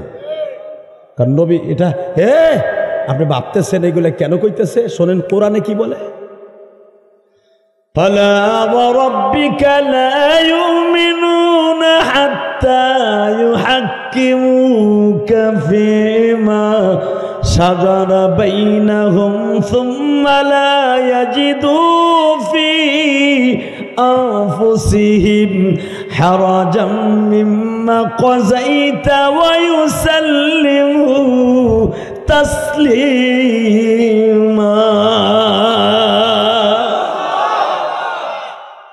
ফালা ওয়া রাব্বিক লা ইউমিন, আমি রব আমার জাতের কসম করে বলছি, তুই মোমেন না, তুই আমার কাছে খাঁটি বান্দা না, যত সময় পর্যন্ত আমার নবীকে তুই মনে প্রাণে সব বিশ্বাস না করবি। কে বলেছে? এবং আমার নবীর দুশ্মন যদি তোর স্বামী হয়, স্বামীর কল্লা উড়াই দেবে, আমি আল্লাহর ওয়ার্ডার। ছেলে যদি নবীর দুশ্মন হয়, বাপ ছেলের কল্লা উড়াই দিবি। এই যে তারা যে পরামর্শ করতেছে, এরা কি আওয়ামী লীগের মতো পরামর্শ করতেছে? হাফসা কইতেছে আমি হাত চেপে ধরব, যদি আমার নবীর সে কল্লা উড়াবে আমরা তার থুয়ে দেবো, হইতে পারে না। আমার আল্লাহ কয় কেউ লাগবো না, ওর কল্লার আমি ছুড়াই দেব। সব কিছুর মালিককে। বাড়িতে গেছে, বাড়িতে যে বউরে কয় আজকে সারা রাত বাড়িতে গান বাদ দইব, মদ খাবো জনমের খাওয়া, সকালবেলা আমার কালকে ঈদের দিন। বউ ফট করে বলছো ওরে নাফিত, কে কি কামাই আইছো যে রাত ভরে মদ খাইবা? বলে আগামীকালকে আব্দুল্লাহর বলা মোহাম্মদের কল্লা উড়াবো, এখন দিলটা নরম করবেন, এক ফোঁটা চোখের পানি ছেড়ে দিবি। কলিজার যুবক, কে বলছে তুই ওমরের সাথে জান্নাতে যাবি না? ওমরের বিবি বলতেছে তাহলে আমি বোঝা গেল আমার মা বোনরা যারা আমার ওয়াজ শুনছেন, মা একটা মাই পারে তার স্বামীকে মদ থেকে, তার স্বামীকে জুয়া থেকে, তার স্বামীকে খারাপ রাস্তা থেকে, একটা মহিলাই পারে তার স্বামীকে ভালো করতে। ওমরের বিবি উম্মে আব্দুল্লাহ বলে দিলেন, আচ্ছা আমি তোমার একটা কথা জিজ্ঞেস করি ঠান্ডা মাথায়, এখন তো তোমার মাথা মেজাজ সব ঠিক আছে না? কালকে মোহাম্মদের মাথা মতো কাটবা, খুব খুশি লাগতেছে তাই না? কয় হ্যাঁ। আচ্ছা তোমার একটা কথা জিজ্ঞেস করি, বলো তো আব্দুল্লাহর আব্বা, কি মোহাম্মদ কি তোমারে কোনোদিন একটা বকা দিছে? না। তোর মা বোন তুলে একটা বকা দিছে? না। মোহাম্মদ তোমার নেতা আবু জেহেলটা কোনোদিন ক্ষতি করছে? না। তোমার ব্যবসা কোনোদিন লুট করছে? না। মোহাম্মদের কত বড় বড় শিল্পপতি, কোটিপতি, আবু বকরের মতো কোটিপতি বাংলা এই বাক্কা শহরে একজোড়ও নাই। সে কালেমা পড়ার পরে কোনোদিন তোমাকে দোকানপাট দখল করছে? কয় না। তো তোমার বাড়ি আর আবু বকরের বাড়ি তো পাশাপাশি, মাঝখানে খালি ইব্রাহিম খলিল রোডটা, তোমার চাইতে তো তার টাকা পয়সা কম না? কয় না। আবু বকর কালেমা পড়ছে কি লেগা? মোহাম্মদের চেহারা ভালো এর লেগে না, মোহাম্মদের আল্লাহর চেহারা ভালো বলে এই লেগা? কয় বুঝছি, তুইও মনে হয় মোহাম্মদের জাদুতে গিরাস হয়ে গেছিস। খাবো না তোর নাস্তা, যা যা। বললগে যদি কারো গ্যাঞ্জাম হয় মনে রাখবেন, ওদিনকে ব্যবসায়ও ভাল লাগবে না, নামাজও ভাল লাগবে না, কোনো হুজুরেও ভাল লাগে না। এমনকি তার নেতাও যদি কথা কয়, নেতা কথা কয় না, মাথা মুথা গরম হচ্ছে কে? নেতা কয় কেউ বললগে গ্যাঞ্জাম হয়েছে লজ্জা কইতেও পারে না, কথা কর না কেন? এই যে হাসতাছে তোমার এরকম হয় মনে হয়। বাসান রেবার আমার দিকে তাকানো, মোর এত রাগী মানুষ, এত বড় নেতা, এটা আমার বাবার বানানো কথা নয়। তিরমিজির লম্বা সওর 2.5 পৃষ্ঠা হাদিসের মধ্যে দেখবা আনাস ইবনে মালিক বলেন, ওমরের ইসলাম কবুল আমি নিজে শুনেছি বিশ্ব নবীর কাছে, ওমরের কাছে, ওমরের ছেলে আব্দুল্লাহর কাছে। আব্দুল্লাহ বলে আমরা মার সামনে বাবার মাঝখানে দাঁড়িয়ে আছি, হাফসা বাবার হাতের মধ্যে হাত দিয়ে বলে আব্বা আমি শুধু তোমার কাছে একটা কথা জানতে চাই, মুহাম্মাদের মতো আদর্শবান কোন নেতা বাক্কা শহরে কেউ আছে? ওমর বলে মা তোরে আমি এতদিন ভাবছিলাম তুইও বোঝা আমার বান্ধবী না, তুইও আমার দুশ্মন, ডাক তোকে বাড়িতেই থাকবো না। বাজানরে বাড়ির থেকে মাত্র 40 কদম সামনে অগ্রসর হয়েছে, আবু বকরের বাড়ির কর্নারে যখন মেসফালার রোডের মধ্যে বসছে, হঠাৎ করে দেখে নাঈম বিন বশির যায়, বাল্যকালের বন্ধু। যদিও নাঈম বিন বশির ওমরের চাইতে অনেক বছরের ছোট, কিন্তু সেও কিন্তু বাবা শিল্পপতির পোলা, ওমরও শিল্পপতির পোলা। নাঈম বিন বশির গোপনে গোপনে কালেমা পড়ছে, এটা ওমর জানতো না। ওমর কি ব্যাপার এত ফাটাফাটি কে? তরবারি দিয়ে খাপের মধ্যে থাকে, আজকে দিয়ে হাতের মধ্যে। কয় আমি আজকে কসম করছি, তুমি ছিলে না মিটিংয়ে? মডার্নের মোড়ে মিটিং হয়েছে জানিস না? আবু সাইদের রক্তের বদলা নেব জানোস না? মিটিং হয়েছে, নাঈম বিন বশির সব জানে। জানার পরে কয় কি হয়েছে একটু কও না। বলে দোস্ত আগামীকালকে মোহাম্মদ আব্দুল্লাহর বলা মোহাম্মদের কল্লা উড়াবার ডিউটি আমারে দিছে, এ দায়িত্বটা আমার। নাঈম বিন বশির মুসকে হাইসে দিয়ে কয় আরে ওমর রে, তুই হিজলেই রয়ে গেলি। আল্লাহু আকবার বলতে পারলেন না? তুই আমার হিজলা কইলি মানে বেটা তুই একবার ভাবলি না মুহাম্মদ যদি আমার দুশ্মন তোরও দুশ্মন, দায়িত্ব তোরে দেবে কে? তোর সাথে বড় নেতা নাই? ওমরকে এই জন্য আমি হিজলা হয়ে গেলাম। হ্যাঁ হিজলাই তো তুই, তোরে দায়িত্ব দিবে কেন? দায়িত্ব হেরানি। কি বলতে চাস তুই? বেটা বেশি চেতাচেতি করিস না। হন তুইও শিল্পপতির পোলা, আমিও শিল্পপতির পোলা, একসাথে রাজনীতি করি, যদিও তুই আমার বয়সে বড়। নিজের ঘর আগে সামলা, তারপরে মুহাম্মাদের সামলাইস। আল্লাহ আল্লাহু আকবার আসতে বলছে, আল্লাহ কবুল করেন, যেরকম না আমিন। মনে একটা দৌড়া সবাই যে ধ্যান করে কি দেখবেন অবস্থা শিখা আর আসলে হিজলাই পেয়ে গেছে এনে রংপুরে। হেই বেটা বাহ, লিল্লাহে তাকবীর, লিল্লাহে তাকবীর। দেখো গেডিটা চাপ দিয়েছি, এটারে ধরে একটা আছাড় দিয়ে মেরে ফেলতে পারে। আল্লাহ আমাদের মাফ করুক, যেরকম না আমিন। আরো জোর বলা আমিন। হ্যাঁ গেছে, চলে বসো। এই জমিনের মালিককে আর মাত্র 10 মিনিট কথা বলবো, এরপরে আপনাদের কাছ থেকে আমি বিদায় নিয়ে চলে যাব। শুধু আমার দিকে তাকান, এই জমিনের মালিক আল্লাহ সব দেখতেছে না? ঘর সামলাবো, ঘটনা কি বলতে চাস? এই ওমর খাত্তাবের পোলা দিকতা, আমি বসির, আমি নাইমের পোলা বসির, আর তুই হলো খাত্তাবের পোলা ওমর। ভালো করে বুঝ, তুই যে তোর বোনরে 3 মাস মানুষের মেজবানি খাওয়াইয়া বিয়া দিছ 100 ভরি স্বর্ণ দিয়া, বোনের খবর রাখোস। তোর বোন জামাই নাইম, আমার বাবার নামে নাম নাইম, আর তোর বোন ফাতেমা হেরা কালেমা পড়ছে। যায় দেখ, যায় দেখ বেটা, জারওয়াল পাহাড়ের উপরে যায় দেখ, তোর বোন কোরআন শরীফ পড়তেছে। ওমর বলে তুই কি খবর দিলি আমারে? হ্যাঁ এখন কানবেন। ওমর দরজার কাছে যায়, দেখে ওমরের বোন ফাতেমা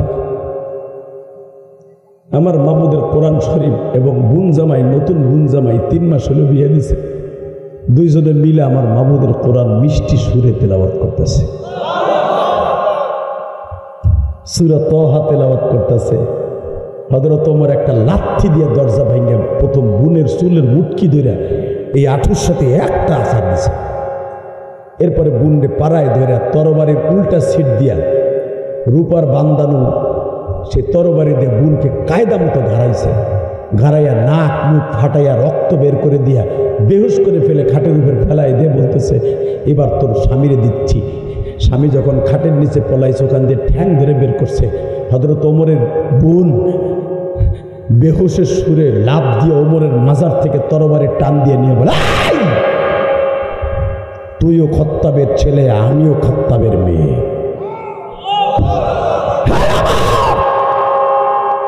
তুমি আমার বড় ভাই, এত সব তোমাকে আমি খাতির করেছি। পৃথিবীর কোনো স্ত্রী নাই তার স্বামীকে তার স্ত্রীর সামনে মারবে আর স্ত্রী ধারায় ধারে দেখবে না।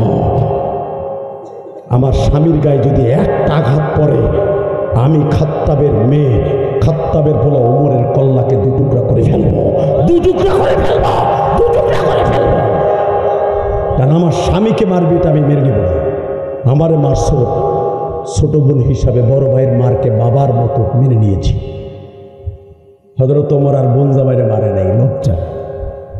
বাজান রে, আপনারা জানেন বাকি অংশ।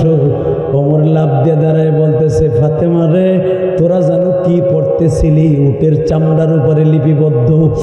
এবার জানো ওমরের বোন বলতেছে, লা ইউমাসসুহু ইল্লাল মুতাহহারুন। এটা এমন একটা কালাম, লাকাদ ইয়াসসারনাল কুরআন আলা যিকরি ফাহাল মিন মুদ্দাকির। পৃথিবীতে সবচাইতে সহজ ভাষা, পৃথিবীতে সবচাইতে বড় ইলম, পৃথিবীতে সবচাইতে মিষ্টি সুরের ইলম, পৃথিবীতে সবচাইতে সহজভাবে মুখস্থ করা যায়। একবার মুখস্থ করলে ভোলা যায় না। সূরা আল আনতারার থেকে নিয়ে ফাতিহা পর্যন্ত আমার দাড়ি পাকা বাজানরা 40 বছর আগে মুখস্থ করেছেন, এখনো পর্যন্ত বলেন নাই। কত কবিতা, কত প্যারাগ্রাফ, কত ইঞ্জিনিয়ারিং প্ল্যানিং ভুলিয়া গেছেন, কত অঙ্ক বীজগণিত ভুলিয়া গেছেন বাবা, কত কবিতা ভুলে গেছেন। কিন্তু আমার মাবুদের এই 10টা সূরা আজও পর্যন্ত আপনি বলেন নাই, মরার আগ পর্যন্ত ভুলবেন না। আমার আল্লাহ বলেন পৃথিবীর সবচাইতে সুন্দর মুখস্থর আকারে ইলম হলো কোরআনের ইলম। এটা কি আমার কথা না আল্লাহর কথা? যেখানে এই কোরআনের ইলম বাজে, এই যে যেই হেফজখানা কর্তৃক আয়োজিত মাহফিল, রাত 3টা 2টার সময় আসিয়া দেখেন 7 বছর 8 বছর 10 বছরের বাচ্চাগুলি আমার মাবুদের কোরআনকে ঝুলিয়া ঝুলিয়া পড়ে গো বাবা। এই ছাত্রদেরকে যারা টাকা দিয়া, পয়সা দিয়া, চাউল দিয়া, খাবার দিয়া এদের বাত্তিকে জ্বালায় রাখে বাবা, তাদের বাবা মায়ের কবরের জান্নাতের বাত্তি আল্লাহ জ্বালায় রাখে। এ কলিজার টুকরা ভাইরা রে, আলেম উলামা কোনোদিন তোমার দুশ্মন না। যারা আলেম উলামাকে দুশ্মন ভাবে, মনে রাখবা তারাই হলো আবু জাহেলের খালতো ভাই, মামাতো ভাই। এইদিকে তাকাও রংপুরের বাইরা, 26 আজকে সেপ্টেম্বর সাক্ষী রাইখা গেল। হযরত ওমর বোনকে বলতেছে, বোন রে দেখি তুই কত সুন্দর পড়তেছিস, আমার খুব ভালো লাগতেছিল, একটু পড়ে শোনা, আমার কাছে একটু দে।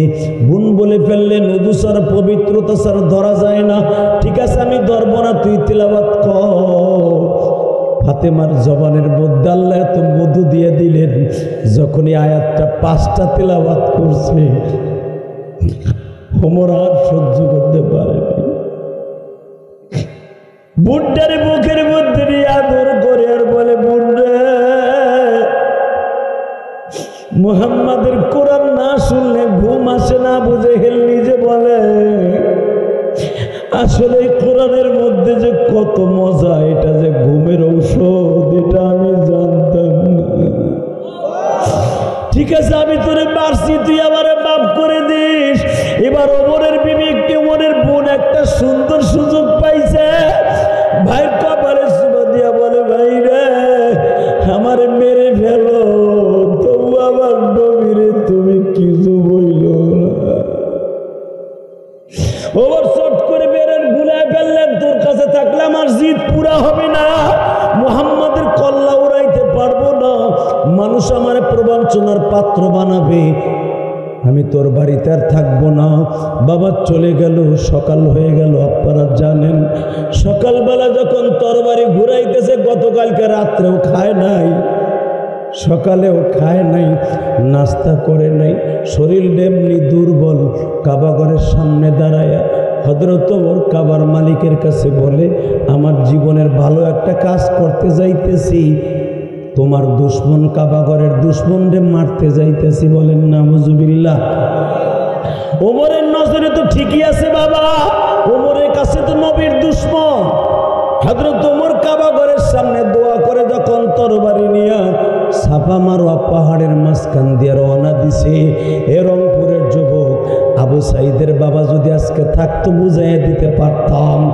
এ যুবক দীপ্ত কণ্ঠে আওয়াজ দাও, কলেজের বন্ধুরা, ওমর যখন সাফা মারোয়া পাহাড়ের মাঝখান দিয়ে যাচ্ছে, তখন আমার নবী আবু তালেবের বারান্দায় বসে, পাহাড়ের গুহার পাশে বসে, আপনারা মনে রাখবেন জাবালে সাপা, আম্মা সাপার কেবলই ঢালুতে আবু তালেবের বাড়ি। আবু তালেবের বাড়ির বারান্দায় বসে নবী কোরআন মস্ক করাইতেছে। হামজা রাদিয়াল্লাহু তাআলা ইসলাম কবুল করেছে, হামজা পাহারায় আছে বাবা। দেখতেছে ওমর তরবারি নিয়ে ঢুকতেছে, ওমরকে দেখিয়া হামজা বলে ফেলছে, ওমর রে, এ খাত্তাবের বলা ওমর, যেখানে আসর ওখানেই দাঁড়ায় থাকবি, 1 ইঞ্চি লড়াচড়া করলে আমার তরবারি কল্লা দুখণ্ডিত করে ফেলবে। এ আমার কলেজের বন্ধুরা, মাদ্রাসার বন্ধুরা, হামজা রাদিয়াল্লাহু তাআলা আনহু আওয়াজ শুনিয়া ওমর থমকে দাঁড়ায় গেলেন। বলতেছে, আমার সাথে পুরা মক্কা নগরীর লোক আছে, তোমাদের সাথে কেউ নাই, মুহাম্মদকে বাঁচাইবার মতো আজকে কেউ নাই। হামজার দেখেন ইমানের পথে কোনো দৃঢ়তা। হামজা বললেন, তোর সাথে সারা দুনিয়া থাকলে আমি হামজার সাথে আর ভাতিজা মুহাম্মাদের সাথে আমার আল্লাহ আছে। এ যুবক ভাই, সারা দুনিয়া তোমার বিরুদ্ধে যাবে। আল্লাহ যদি তোমার সাথে থাকে একটা পশমও কেউ তোমার লড়াইতে পারবে না। ইসলামের পক্ষে কোরআনের পক্ষে যদি কখনো ডাক আসে, আল্লাহর প্রেমের মাঠে ইন্টারভিউ দেওয়ার জন্য রাজি আছো না নাই?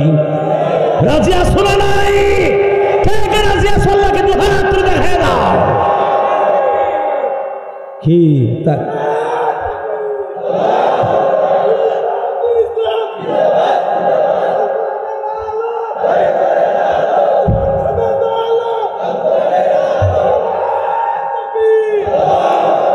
বারাকাল্লাহু ফি হায়াতি। আল কোরআনের আলো ঘরে ঘরে এখন বাত, ঘরে ঘরে বহুত এই 55 বছর 58 বছর বাঁচছে, জ্বলছে। ও জ্বলে এখন নিবে গেছে, কথা কর না কেন? এখন ডাইরেক্ট সংসদে জ্বলবে।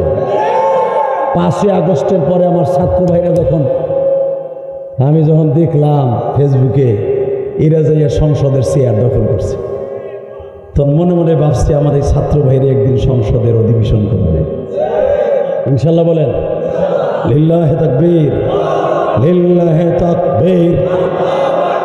আল কোরআনের আলো।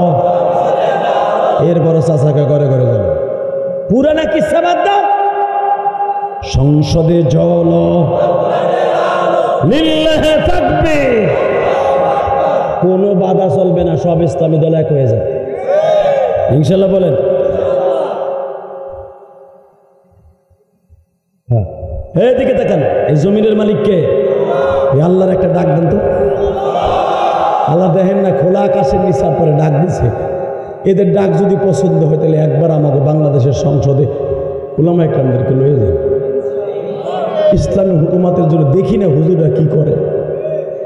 মামুনুল হক আফগানিস্তানে গেছে, আল্লাহু আকবার বলেন। শাইখুল হাদিস ইবনে শাইখুল হাদিস আজকে আসতেছে বাংলাদেশে আফগানিস্তান থেকে। একটা সপ্তাহ আফগানে ঘুরছে, আফগানের পাগড়ি যখন তার মাথায় দিছে মনে হইতেছে আফগানের মোল্লা উমর। কথা বল না কেন? ওই পাগড়ি যদি আফগানিস্তান থেকে নিয়ে আইসা মামুনুল হক এমপি, আল্লাহ তাকে বানায়, ওই পাগড়ি মাথায় দিয়া যদি সংসদে বসে, আরে পাগড়ির জারিতেই তো সবগুলো সোজা হয়ে যাবে। মদখোর, জুয়াখোর, মাগিখোর, বোতলখোর সবগুলা পাগড়ির বাড়ির সাথে ভালো হয়ে যাবে। পৃথিবীর ভিতরে কয়েকটা সবচাইতে 100-এর ভিতরে 99% ইসলামী হুকুমাত আছে একমাত্র আফগানিস্তানে। আফগানিস্তানের মতো এই দেশ ইনশাল্লাহ হতে পারে। আর ডাক্তার ইউনূসও তাই আমেরিকায় যে কইছে। কথা কর না কেন? লিল্লাহে তাকবীর, লিল্লাহে তাকবীর। ওমরের মতো জানোয়ার যদি ইসলামের ছায়াতলায় এসে আনোয়ার হইতে পারে, রংপুরের আবু সাইদ গুলা আনোয়ার হইতে পারে না? পারে। রেডি রেডি, তাকান এই দিকে। যে যত বড় নেতা হে খায় বৌরাতের, জোরে কর, আরো জোরে, আরো জোরে।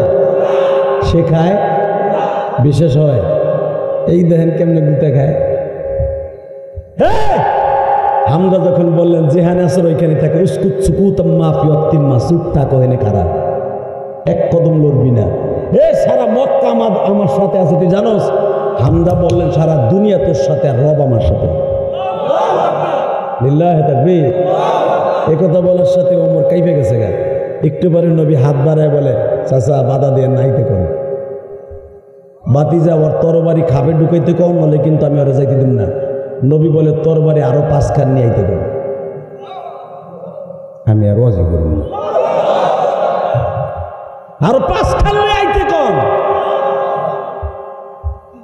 এবার কান্দ। ওমর তরবারি প্রথম খাবে ঢুকাইছে। গতকালকা রাত সকালবেলা তরবারি বের করছে, এখন খাপের মধ্যে ঢুকাইয়া আস্তে করে ওমর বলে, এতদিন তাকাইছি দুশ্মনের নজরে, আজকে তাকাইলাম রহমতের নজরে। আমি বুঝতেও পারি নাই এত মায়াবী চেহারা আপনার মধ্যে। ঠিক আছে, আপনি আমার কালেমা পড়াই দেন। নবী কিন্তু বলে নাই কালেমা পড়ো, ওমর নিজের থেকে বলছে আমার কালেমা পড়াই দেন। বাজান রে কালেমা হয়ে গেল, এবার আমার দিকে তাকাবেন, কোনো দিকে ঘাটটা ঘুরাইয়েন না। কেন বারবার এই কথাটা বলি জানেননি? হয়তো হয়তো শয়তান আপনার চোখটাকে অন্যদিকে ঘুরাই নিয়ে যেতে পারে। এই জন্য আমি বারবার বলি, আমার দিকে তাকান বাবা, আমি একজন গুনাহগার মুসাফির মানুষ, আমার দিকে তাকাইলে আপনার চোখের জ্যোতি বেড়ে যাবে। এই আলেমদের দিকে তাকাইলে আপনার চোখের জ্যোতি আল্লাহ বাড়াইয়া দিবে। ও বাজার আপনার চোখের গুনাহগুলো ঝরে যাবে। যারা মুসাফির আলেমের দিকে তাকায় আল্লাহ তাদের জীবনের গুনাহ মাফ করে দেয় গো বাবা। আলেমুল আমার সাথে কোনোদিন দুশ্মনী করিয়েন না। শেখ হাসিনা দুশ্মনী করে আজকে ভারত পালাই যাইতে হয়েছে বাবা। মনে রাখতে হবে পৃথিবীর ইতিহাসে নাই এইভাবে একটা দেয়াল বিনাশ হয়ে যায় একসাথে পালায়। এবার কেন পালাইছে জানেননি বাবা? একমাত্র আলেমুল আমার সাথে বেঈমানি করার কারণে আজকে যেই মামুনুল হকরে 3 বছর জেল খাটাইয়া বাবা জিনা করে তুকমা লাগাইয়া তারে চাইছিল ব্যান করে দিতে, আজকে সে আফগানিস্তানে যাইয়া স্বর্ণের মুকুট লইয়া আসে। এ রংপুরের কলিজার টুকরা বাইরে আপনারা দেখছেননি মণিমুক্তা লাগানো জির, যাকে বলা হয় আফগানিস্তানের বড় শান শওকাতের টুপি, এটা মামুনের মাথায় দিছে। কথা বল না কেন? ওই দেশের মন্ত্রী তার মাথায় দিছে, দেখেন না? ওই টুপিটার দাম কয়েক কোটি টাকা ওই দেশে। ওইটা মণিমুক্তা দিয়ে জিরেন করা, ওইটা হলো ওই দেশের সম্মানের মুকুট মামুনের মাথায় দিয়ে। যদিও মামুন কোটা দিবে না, কিন্তু ওইটা ঐতিহ্য তার মাথায়, যে সম্মানী ব্যক্তিকে তারা দেয়। তাকানের দিকে যেই মামুন রে জেনার তুকমা দিছিল, আজকে সেই মামুন কোটি কোটি টাকার একটা টুপি পরিধান করে। কথা ঠিক না ঠিক? ডক্টর ইউনূসও যদি আফগানিস্তানে যায় তাকে ওই টুপি দিবে তারা। বাজানিবার আমার দিকে তাকাত, ওই দেশের সম্মানের পত্র হলো টুপি, কারণ আমার নবীর সম্মানের পত্র ছিল টুপি। ঠিক না বেটি? হযরত ওমর বললেন, ইয়া রাসূলুল্লাহ, বলেন আমি তোমার সম্মানের টুপি মাথায় দিয়া দিলাম, লা ইলাহা মুহাম্মাদুর। হযরত ওমর বলেন, নবী আজকে যাই, কালকে সকালে আসবো, আপনি রেডি থাকেন। হযরত ওমর কালিমাটা পড়েই তরবারিটা নবীর পায়ের কাছে রেখে খালি হাতে বাবা মাথাটা নিচের দিকে দিয়ে বাসার দিকে যায়। কারণ ওমর যে ঢুকছে মুহাম্মাদের কল্লা উড়াইতে, উতবা সাহেবা সব কাবাঘরের দরজার সামনে বয়ে রয়েছে। মুহাম্মাদের কল্লাটা লয়ে আসবে আর আমরা চাইয়া চাই দেখবো। কল্লা যে দিয়ে আসছে এটা আবু জেহেল জানতো না। রেডি রেডি আছেন তো? হযরত ওমর আসতেছে, তরবারি নাই, কল্লাও নাই। উতবা বিন রুবিয়া বলে, আবু জেহেল বলে, কি ওমর, কি ও মাথা নিচের দিক দিকে? তুই তো মাথা নিচের দিক দিয়ে বলা না, তুই তো উপরের দিক থাকস। ওমর বলে, বেঈমান রে, স্ত্রী রে কি বিধবা করতে চাস? হে উতবা বিন রুবিয়া, শুনছি তোর মায়ের বয়স 110 বছর, তোর মা রে কি তোর মার সামনে এতিম হইতে চাস? কি ব্যাপার, সুর পাল্টে গেছে যে? সুর শুধু পাল্টায় নাই, আজ থেকে শুনিয়া ল, খাত্তাবের বলা ওমর আগামীকালকে সকাল 10টায় একটা বিপ্লব ঘটাবে, যেটা মক্কায় আজও পর্যন্ত 13 বছরে কেউ ঘটাইতে পারে না। ছাত্র একটা বিপ্লব ঘটায় দিল, ঠিক না বেটি? আবু সাঈদের শহীদের মাধ্যমে। এ কলিজার ভাইরা এবার আমার দিকে তাকায়। হযরত ওমরের এই ডাক লোকশনে আবু জেহেল আশ্চর্য হয়ে গেল, কালকে 10টায় কি ঘটবে। হযরত ওমর যখন বাসায় গেছে, বিবি কপালে চুম্বন করে বলে, ও নবীর কলিজার টুকরা সাহাবী, ওমরের বলতে হয় নাই তোমরা কালেমা পড়ো। ওমরের বিবি বলতেছে, তুমি ভাবতেছো আমরা কালেমা পড়ি নাই, আমরা গত 15 দিন আগে কালেমা পড়ছি। ঘরের মধ্যে শুধু কান্নার আওয়াজ আর কান্নার আওয়াজ। ওমরের বুঝা ভাইয়ের ওমর কাঁদতে আর কাঁদতে। ওমরের বান্দি জানিমা নাম ছিল, তারে ওমর চোখ দুইটা নষ্ট করে দিয়েছিল ইসলাম কবুল করার কারণে। মা সুমাইয়ার মতো এই জানিমারে অনেক মার মারছিল ওমর। আজকে কাজের বুয়াডারে ডাক দিয়া জানি মা এদিকে আয়। জি খলিফ, জি বলেন, বস বলেন, কফিল বলেন। বলতেছে এই যে বড় লোহার বল্লমটা লকয় কে? আমি যে তোরে লোহার বল্লম দিয়ে চোখটা নষ্ট করে দিছিলাম, তো এই লোহার বল্লম দিয়ে খাত্তাবের ওমরের চোখ দুইটা নষ্ট করে দে, চোখ দুইটা নষ্ট করে দে। জানিমা বলে কেন আমি আপনার চোখ নষ্ট করব? আমি আগে জানতাম না কালেমার এত সাপ। আমি তোরে কত মার মারছি, কালেমার সাপ তুই ছেড়ে দিতে পারস নাই। আজকে তুই আবার চোখ দুইটা উঠাইয়া দে যেন আমি তোর মতো অন্ধ হয়ে যাই। জানিমা বলে আমি আপনার চোখ দিয়ে সারা জীবন দেখব, কোরআনের চোখ দিয়ে সারা জীবন আলো দেখব। আমার চাইতে বেশি খুশি আর কেউ নাই, আমার মালিক কালেমা পড়েছে। হযরত ওমর সকালবেলা বিশ্বনবীর বাড়িতে চলে গেলেন, তরবারি মাজার থেকে বের করে বলে ইয়া রাসূলুল্লাহ, আমি জানি মক্কার সব বেঈমানগুলা কাবা ঘরের দরজার সামনে সমাবেত, কারণ আমি কালকে ডিক্লার দিয়েছি ঘটনা ঘটতে যাবে। নবী আমার বলে তুমি কি করতে চাও? নবী কালেমার সংখ্যা মুসলমান কতজন? বলে এই পর্যন্ত তুমি সহ 19 জন, আর এক রাওয়ায়াত আসছে 32 জন, আর এক রাওয়ায়াত আসছে 42 জন। ওমর আমি আর তুমি সহ 42 জন। ওমর বলে দুইটা কাতার হবে নবী গো, আপনি থাকবেন ইমাম, এদিকে 18 জন, এদিকে 18 জন, 38 জন থাকবে দুই কাতারে। আপনি থাকবেন সামনে, আমি থাকবো আপনার পিছনে। নবী বিপ্লব ঘটায় দিব। এই 40 জনের কাফেলা নিয়ে কাবা ঘরের মধ্যে ঢুকবো। তাকবীর দিতে দিতে দিতে দিতে আমার মৌলার তাকবীর দিতে দিতে দিতে বাক্কার মধ্যে হেরেম শরীফের মধ্যে ঢুকবো। আমার নবী বলে ওমর একটু বাড়াবাড়ি হয়ে গেল না? নবী আল্লাহর দিন যদি সত্য হয়, আমার মাবুদের ঘর যদি ইন্না আউওয়ালা বাইতি উযিয়া লিন-নাস লাল্লাযী বিবাক্কাতা মুবারাকাও ওয়া হুদাল লিল আলামিন, আল্লাহর ঘোষণা কি যেটা প্রথম জীবনের ঘর হয়, আমার বাবা আদমের বানানো ঘর, ইব্রাহিম নবীর বানানো ঘর, আপনি নবীর বানানো ঘর যদি হয়ে থাকে, আমি ওমর ডিক্লার দিলাম আজ থেকে মুসলমান কাবার মধ্যে ঢুকে নামাজ পড়বে। বাজান এবার ওমরের আওয়াজ দেখা যাবে রংপুরের জমিনে কেমন হয়। হযরত ওমর সাফা মারোয়া পাহাড়ের মাঝখানে বাবু সালামের এখানে দাঁড়াইয়া হযরত ওমর এমন জোরে আওয়াজ দিলেন, আমার আল্লাহ বললেন ফেরেশতারা রে জিবরাইল শহরেরই থাক, আওয়াজ এমন জোরে মারবি সারা দুনিয়া কাঁপিয়ে দিবি। আবু জেহেল উম্মাহ শোয়েবা মনে করবে ওরা 40 জন নয় 40 লাখ মাঠে নামছে। আর মক্কা শহরে কালেমার বিরোধিতা, কোরআনের বিরুদ্ধে করা যাবে না। ইসলামের বিরুদ্ধে, কোরআনের বিরুদ্ধে, আল্লাহর বিরুদ্ধে, মুসলমানের বিরুদ্ধে যেই কথা বলবে তাকবীর ধরে দিয়া ওর কল্লা উড়াইতে দেখতে রাজি আছো। আল্লাহ তো হাত দেখায়।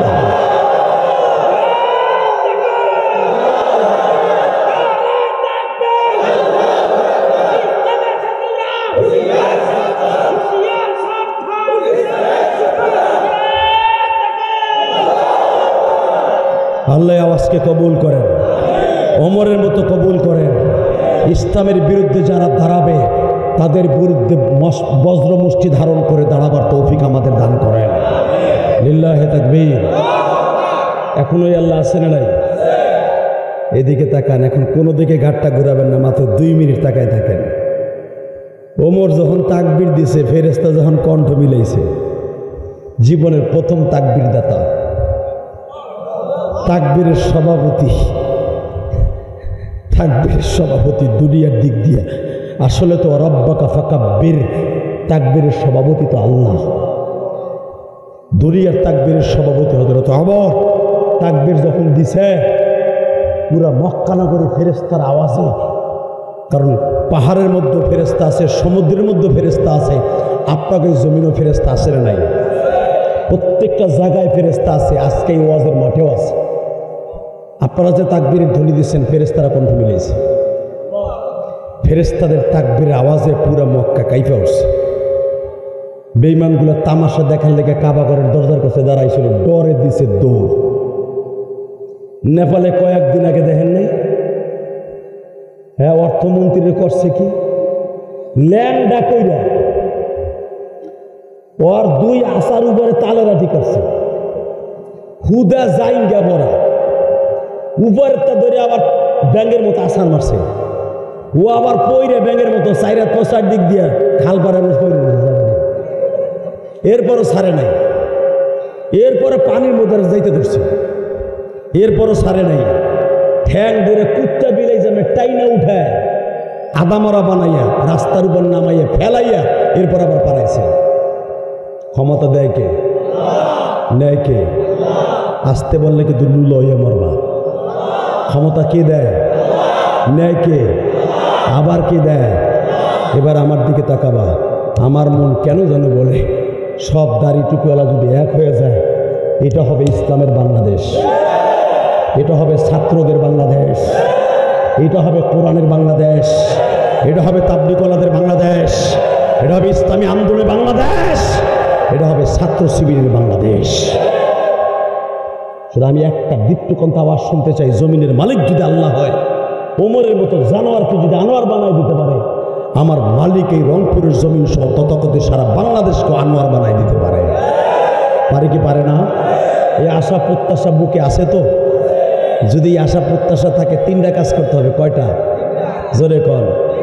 এই বেড়া পাঞ্জাবি আলা হন যাইস না, এই 3টা হুনে যায়। এই বেড়া হুন, কয়টা? 1 নম্বরে নামাজ কায়েম করতে হবে। যে নামাজ পড়ে না, রিক্সাওয়ালা ভাই নামাজ পড়ে না, তার পাও ধরে নামাজ পড়াবেন। দাওয়াত ও তাবলীগ খালি গাঁটটিলে মসজিদে মসজিদে গল্লে এটারে তাবলীগ বলে না। কথা বলে না কেন? 17 হাত পাগড়ি মাথায় দিয়ে খালি মানুষের দাওয়াত দিলে ওটা তাবলীগ বলে না। তাবলীগ রাস্তাঘাটে সব জায়গায় করার নাম তাবলীগ। রিক্সা চালক থেকে নিয়ে ভাঙ্গা কুটির থেকে নিয়ে সংসদ পর্যন্ত প্রত্যেকটা নেতারে নামাজি বানাবার চেষ্টা করবেন। নামাজি যখন হয়ে যাবে, ওই লোকটা কোনোদিন মদের ব্যবসা করবে না, গাঞ্জার ব্যবসা করবে না। নামাজি যখন হবে, প্রত্যেকটা মসজিদের কমিটি যখন নামাজি হয়ে যাবে, ইমাম সাহেবকে কোনোদিন ঘাড় ধরে মেম্বার থেকে নামাবে না। কথা বলেন না কেন? তাহলে প্রথম নামাজি বানাইতে হবে, ইনশাল্লাহ বলেন। 2 নম্বরে এই দেশ থেকে দুর্নীতি দূর করতে হবে। 3 নম্বরে আপনার আমার চরিত্র ফুলের মতো পবিত্র বানাইতে হবে, ইনশাল্লাহ বলেন। 4 নম্বরে যাদের মা বাবা বেঁচে আছে খেদমত করতে হবে। মা বাবার খেদমত ছাড়া কোনো ইবাদত আসমানে যাবে না। কথা বলেন। অনেক যুবক এখানে আছে, ওয়াজ শুনে যাইয়াই মায়ের বকা শুরু করে, আছে না নাই? যাই দেখবি কলিজার ভাই, রাত 12টা আজকে পার হয়ে গেছে, 12:30টার কাছাকাছি, তোর বাসার কেউ সজাগ নাই, সবাই ঘুমিয়ে গেছে, একজন মাত্র কাজের বুয়া তোর বাড়ির বারান্দায় বয়ে রয়েছে। যায় দেখবি তোর মা, ঠিক না? তোর বউ যায় দেখবি ফেসবুকে হয়তো সেটিং করতেছে না, টিকটক দেখতেছে। একজন মাত্র বৃদ্ধা মহিলা যে সে কিচ্ছু করতেছে না, খালি তোর অপেক্ষায় আছে, তার নাম হলো মা। বাজানরা, আমি আপনাদের কাছে কেন বলছি শুনেন। গত বৃহস্পতিবার বুধবারে আমি বাড়িতে গেছিলাম, আবার গ্রামের বাড়িতে আমার মায়ের জন্য একটা মাদ্রাসা করতেছি বাবা, 3 কোটি টাকা খরচ করে। আপনারা দেখছেন 40 কাঠার উপরে মাদ্রাসাটা করতেছি বাবা। জাপানি সিস্টেম, অত্যাধুনিক একটা মাদ্রাসা আমি নিয়ত করছি। কাউকে বলি নাই আমার 1 বস্তা সিমেন্ট দেন, আমার রক্ত পানি করা পয়সা দিয়ে করতেছি বাবা। 4 কোটি টাকা খরচ করে তো মসজিদ ঢাকায় করছি। আপনারা সবাই দেখছেন, আমার কোনো কিছু গোপন নয়। এই মাদ্রাসাটা আমি গ্রামের বাড়ি কেন করতেছি জানেন? এই মাদ্রাসার থেকে একটু সামনে আগাইলে আমার জনম দুঃখিনী মায়ের কবর। দুনিয়ার কত মানুষের জন্য কত কিছু করছে, আমার মায়ের জন্য কিছু করতে পারি নাই। তালবালিব বাবাজিরা মাত্র 5টা মিনিট আমার দিকে তাকায়া থাক, আমি তোদেরকে ভুলে গেলাম, তুই একদিন আমার চাইতে বড় হয়ে যাবি।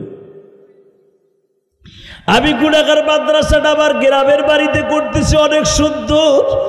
কেন করতেছি? কারণ একটা ছেলে যদি কোরআনের আয়াতগুলা তেলাওয়াত করে, এর বরকতে হয়তো আমার মায়ের কবর আযাব আল্লাহ মাফ করে দিতে পারে, ঠিক না বেটি? কলিজার ভাইরা, আমার মা এখানে শুয়ে আছে, আপনাদের অনেকের মা কবরে, আমি দেখেছি আপনাদের চোখ ভরা পানি। ওয়াজের শুরুতেই আপনাদের চোখে পানি দেখেছি। শুধু আমি আপনাদের দুটা পাও ধরে বলে দিয়ে যাই, এই গভীর রাত্রে যাদের জনম দুঃখিনী মা আজকে দুনিয়ায় নাই, বাবা আজকে দুনিয়া নাই, তাদের কাছে আমার একটাই দাবি থাকবে, এই মা বাবার জন্য মাঝে মাঝে কিছু দান করেন। ইনশাল্লাহ বলেন, পারবেন না? আমি হয়তো আমার তৌফিক আছে, আমি কোটি টাকা দান করি, আপনার লাখপতি আপনি লাখ টাকা দান করবেন, আপনার শতপতি আপনি 100 টাকা দান করবেন। যদি দানের খাতা আপনার খোলা থাকে, আপনার মা বাবার জান্নাতের দরজাও খোলা থাকবে। সেটা আপনাদের খেদমতে আমি আরজ করে যাই। এখানে একটা মাদ্রাসা আছে, আগে আবু সাইদের নাম দিয়েছিল না, হ্যাঁ, ওটাকে এখন যে কোনো কারণে জান্নাতুল বাকি নাম রাখা হয়েছে। জান্নাতুল বাকি কারে কয় জানেন? জান্নাতুল বাকি হলো পৃথিবীর সর্বশ্রেষ্ঠ কবরস্থানের মধ্যে 2 নম্বর কবরস্থান, যেখানে মা ফাতেমা ঘুমাইছে। এত সুন্দর নামের বরকতের একটা মাদ্রাসা, এই মাদ্রাসার জন্য কিছু করার দরকার আছে না নাই? বাংলাদেশের কোনো আমার লেভেলে বক্তা কালেকশন করে না, আপনাকে টাকা দিতে হবে না, শুধু আমার সাথে ওয়াদা দেন, মোনাজাত না করে কেউ উঠবেন না। রাজি আছেন? হাত দুইটা উঠান তো, কে রাজি আছেন? লিল্লাহে তাকবীর, লিল্লাহে তাকবীর। আল্লাহ রাত 12:30টার সময় তাকায় দেখো, এর একটা লোক যাবে না, ওয়াদা করছে। আল্লাহ এদের জীবনের গুনাহ তুমি মাফ করে দাও, আল্লাহ এদেরকে তুমি মাফ করে দাও না, আল্লাহ মাফ করে দাও। শুধু আমার দিকে তাকায় থাকেন। আমি যদি পারি আমার মায়ের একটা ওসিয়াত পালন করতে, যে কোটি কোটি টাকা খরচ করে মসজিদ মাদ্রাসা বানাইতে, আপনাদের কোটি টাকা দিতে হবে না, মাত্র যদি 10,000, 5,000, 1,000 টাকাও দেন, আমার বুকটা ভরে যাবে। আমি মুসাফির বললাম, আপনার মা কবরে ভালো থাকবে। 30টা সেকেন্ডে